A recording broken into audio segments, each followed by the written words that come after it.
Martín Redado con nosotros. Buenas noches, ¿cómo le va, caballero? Pablo, un placer, buenas noches. ¿Cómo estamos? ¿Bien? Bien, bien. Intensa la Argentina. Intensa la Argentina. Después ya te voy a preguntar del Banco Central, de los cambios que quiere hacer Milei, de la economía general.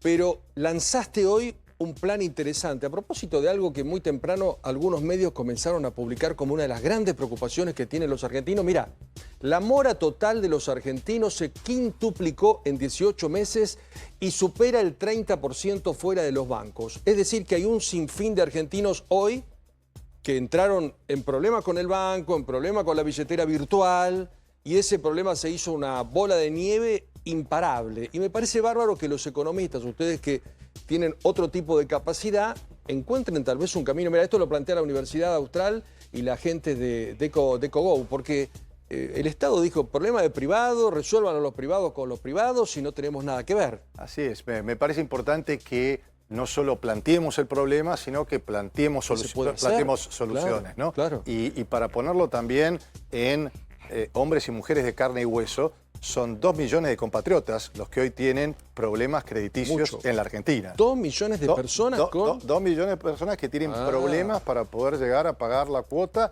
Y en esto, Pablo, es importante también ver las raíces del tema. Acá la tasa de interés se fue a las nubes en el último semestre del año pasado. Recordemos que subió a más del 100%.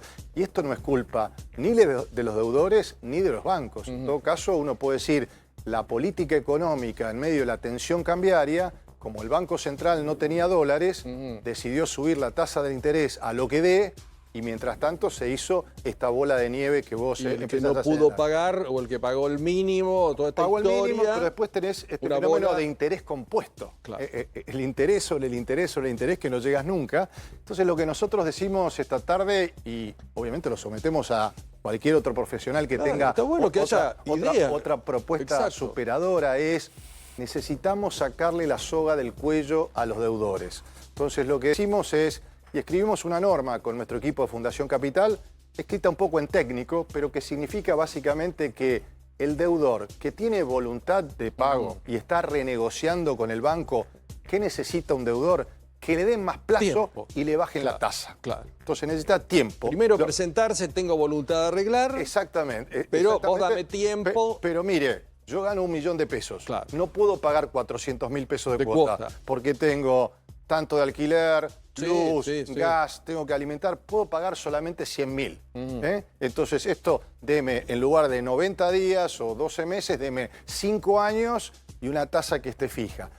En el periodo de renegociación, ¿qué pasa con el banco? Le ha pasado a muchos deudores, lo pasan de lo que se llama situación normal a situación...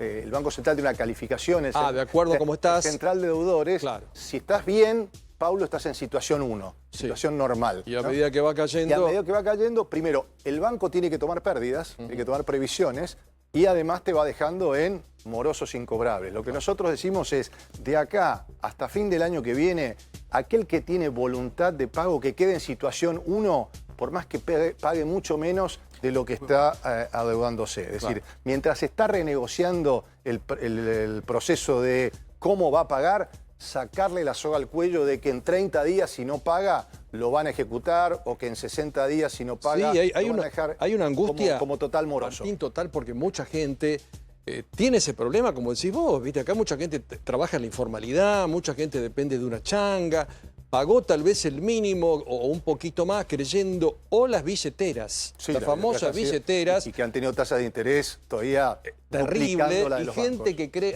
no, mirá, no me piden nada, aprieto, me dan un dinero, y las condiciones son hoy muy, muy complicadas. Yo escuchaba a Carlos Burgueño, mi compañero en la radio, que planteaba que estaba más encaminado lo de los bancos con algunos bancos, como el Nación, el Ciudad, que con las billeteras, que ahí estaba muy, muy trabado el tema, ¿viste? Bueno, pero las billeteras también las regula el Banco Central. Por eso acá vos tenés el árbitro de juego, que es el Banco Central, que uno puede decir, señores, ustedes por la política monetaria llevaron la tasa de interés. Algo tuvieron que ver con este problema. Por lo tanto, generen por lo menos el marco para que pueda haber acuerdos entre las billeteras virtuales, entre los acreedores, entre los deudores. Marca la cancha para que no sea esto un vale todo. Exacto. ¿Es posible que el Estado, en este caso, diga, cuestión de privados, arréglense? O más allá de tu idea y que puede tener algún otro economista, ¿es necesario que el Estado intervenga en este tipo de situaciones con la gente? Es necesario que el Banco Central intervenga porque es quien marca la cancha, es el regulador del sistema financiero. Es decir, no solo Paulo marca la política monetaria, las tasas de interés, la cantidad de dinero, cuánto compra y vende todos los días en términos de dólares, sino también es aquel que regula los bancos, que regula que tengan solvencia, que los bancos funcionen, que la plata esté, que los depósitos que tenemos los argentinos en los bancos funcionen adecuadamente, que los créditos funcionen adecuadamente, es decir, que los bancos puedan responder a cada uno de los depositantes. De eso se trata también, muchas veces se ignora. El Banco Central dentro de sí, dentro de su estructura, tiene lo que se llama la superintendencia de bancos. De bancos. Eso es el regulador.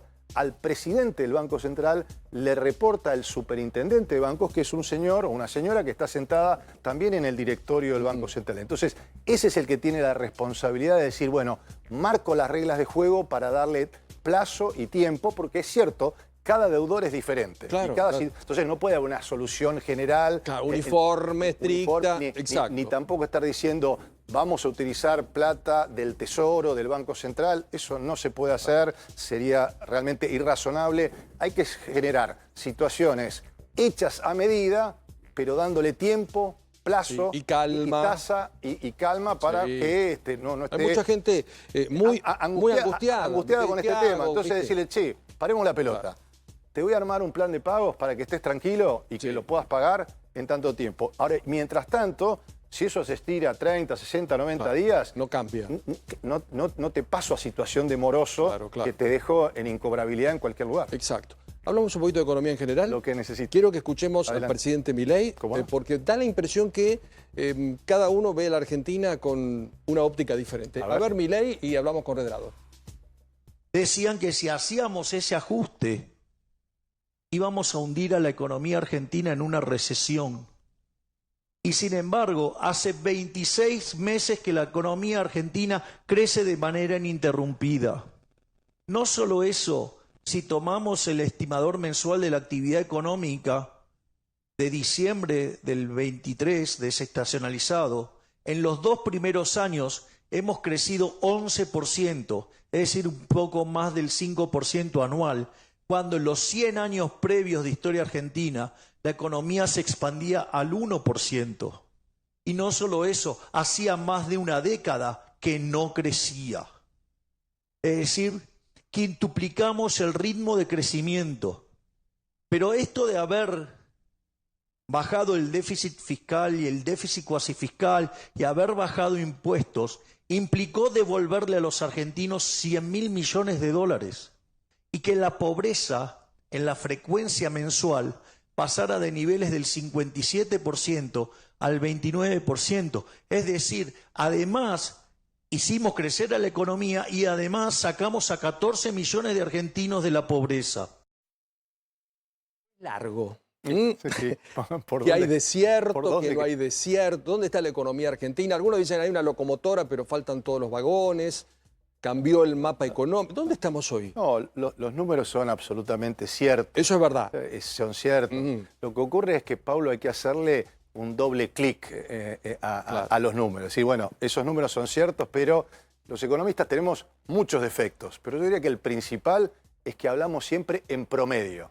Vos podés tener la cabeza en el horno y los pies en la heladera y decís, en promedio mi cuerpo tiene 37 grados. Claro, ahora, hay dos partes del cuerpo que la están pasando muy mal. Claro. Entonces, nosotros decimos, sí, en promedio la economía está creciendo. Sí, está creciendo, este año va a crecer 2%. Sí, es cierto que ha bajado la pobreza porque ha bajado la inflación.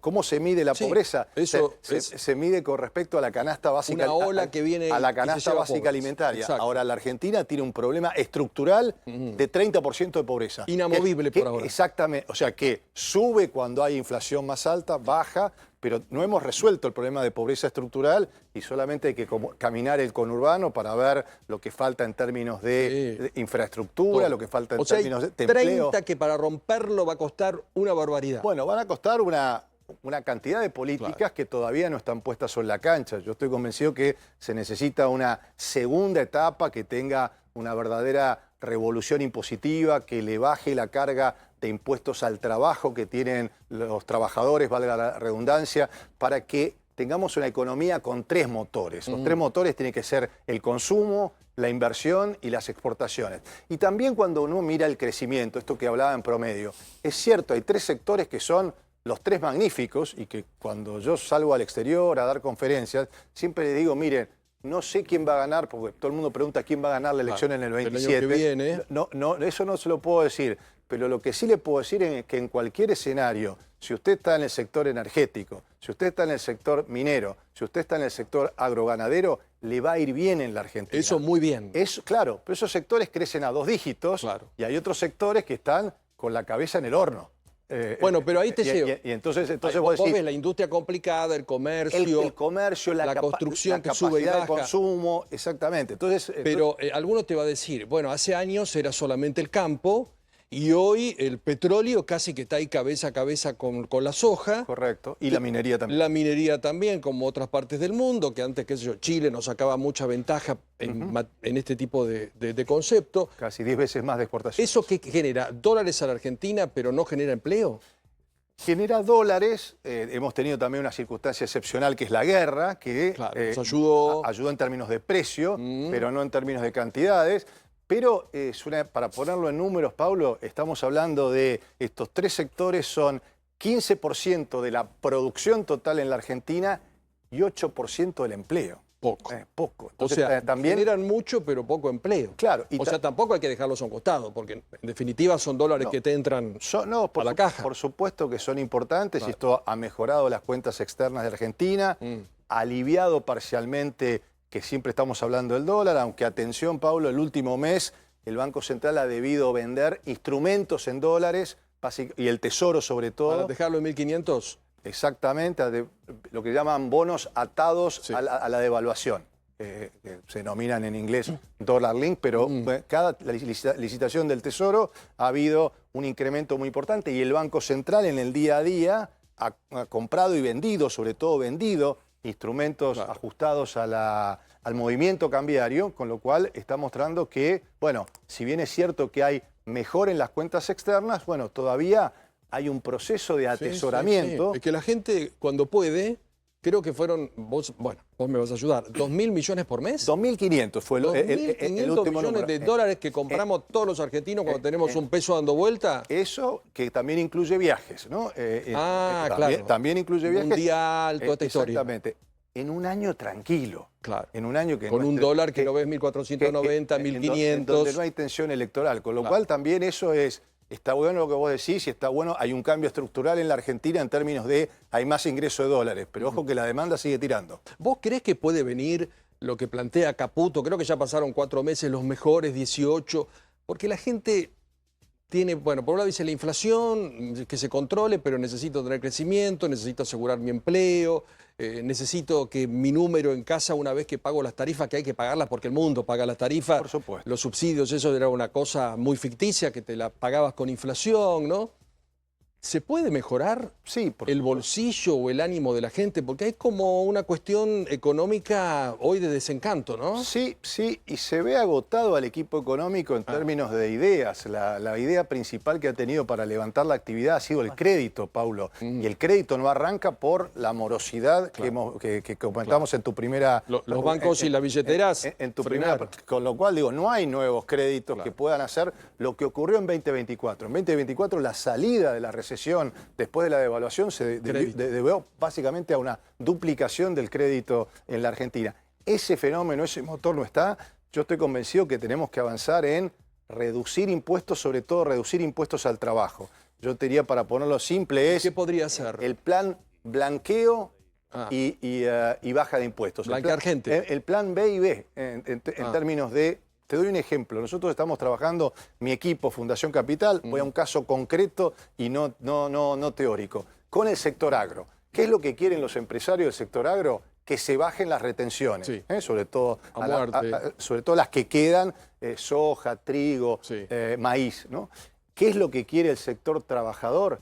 Que se blanquee. Hay aproximadamente 1.100.000 trabajadores en lo que es el campo argentino. solamente 400.000 están registrados. Muy poco. Es decir, 700.000 están en... Ah. Entonces, lo que decimos es, pongamos las retenciones como parte Ahí. de pago de impuesto a las ganancias y que eso permita entonces blanquear trabajadores Claro. y genere incentivos para el blanqueo. Entonces, la clave para poder bajar impuestos es ampliar la cantidad de gente que pague. Argentina no se sostiene Exactamente. ni de manera económica, en términos de déficit cero, ni de manera social, si tenemos un 50% de la economía gente negra. en la Y informalidad. hoy todo informal, Y claro. te doy otra medida como para conversar y discutir.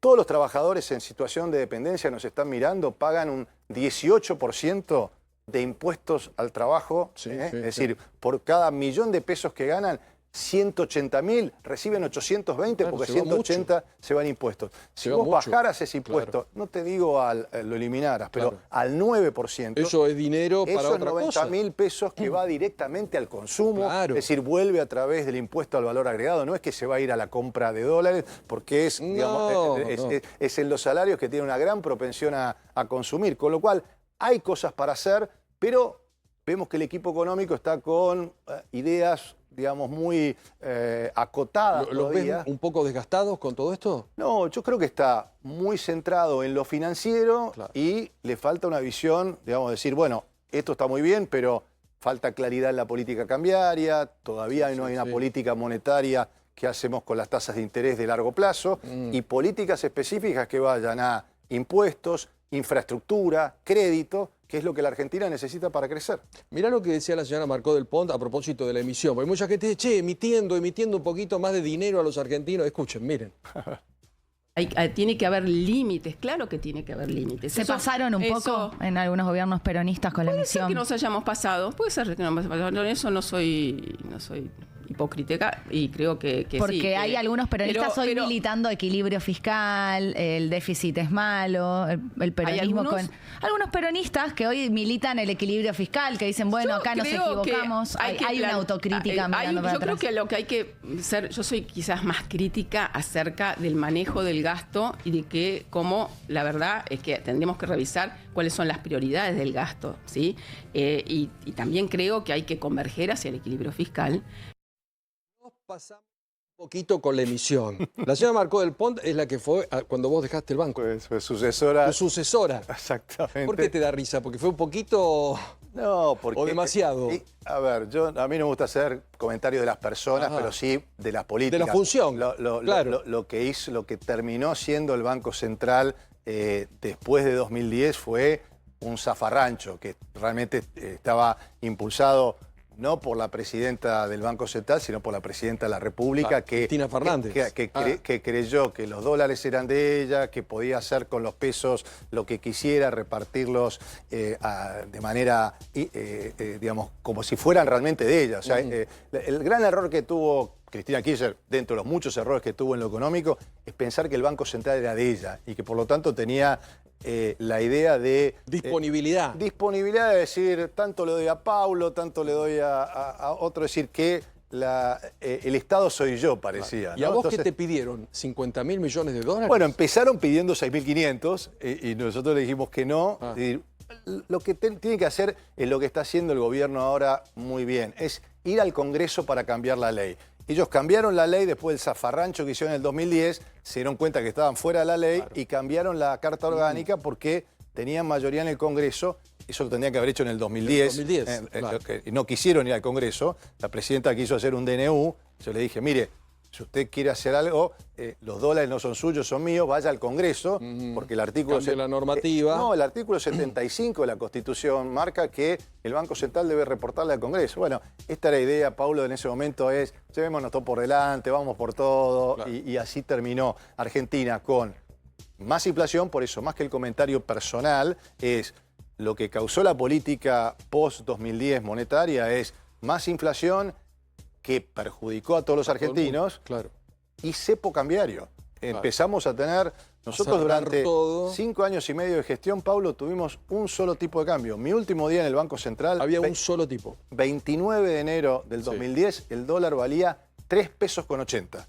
Y no había Blue, no había Después CCL. tuvimos 1000 y el cepo. el cepo. Y cuando Milei dice que se patinaron 50.000 millones de dólares, ¿eso es verdad? Bueno, si vos tomás del 2010 al 2015, sí, cuando asume el presidente Macri y Federico Sturzenegger como su primer presidente de Banco Central, no solo eso, sino que se habían vendido a futuro 19.000 millones de dólares al tipo de cambio oficial, mientras el tipo de cambio oficial cuando asume Macri estaba aproximadamente 9,20 y el tipo de cambio paralelo, real, contado con liquidación, claro, estaba en 16. Claro, qué diferencia. Entonces, vendías dólar futuro a 9,20, pero te dabas vuelta y en los mercados internacionales estaba a 16. Gran negocio para algunos. ¿Y la presidenta qué te dijo? ¿Usted haga lo que quiera, yo soy la que dispongo? No, ¿Te en pidió realidad... que te fueras?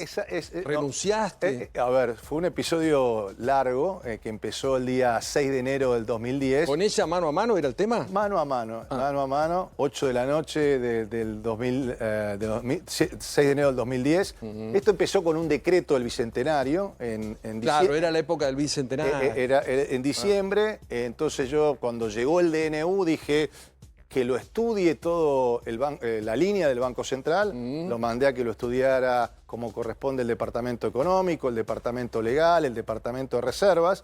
Todavía no se había expedido los cuerpos técnicos para que el directorio se expida, primero tiene que venir los cuerpos técnicos de la institución. Claro, y cada uno, y son gente que tienen 30, 40, 20, digamos, gente permanente, gente que tiene expertise y demás, y después opina el directorio. Entonces, me llama la presidenta para apurarme el día 6 de enero, yo le digo, mire, no hay ningún apuro, de todas maneras ya había trascendido mi negativa o que fueran por ley.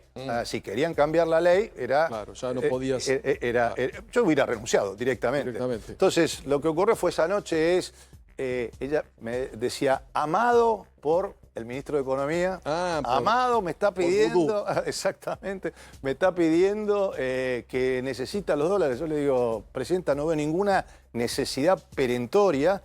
Bueno, en ese momento ya estaba muy subyugada por Amado Boudou o por las ideas que tenía, que realmente sabía poco de economía. La reunión termina diciendo, quiero que se expida rápido el Banco Central. Le digo, se va a expedir cuando llegue a directorio, tardará una semana o dos. Yo le dije, usted haga lo que tenga que hacer, yo voy a hacer lo que tenga que hacer, porque sí le dije, los dólares, los 50.000 millones de dólares, no son suyos ni son míos. Yo soy simplemente un administrador que le rindo cuentas a la gente y que eso le brinda estabilidad cambiaria y estabilidad financiera, y eso es lo que permite que el dólar esté tranquilo. Al día siguiente, ella, en lugar de mandar un pedido al Congreso de remoción, que era lo que correspondía por ley, hace un DNU echándome.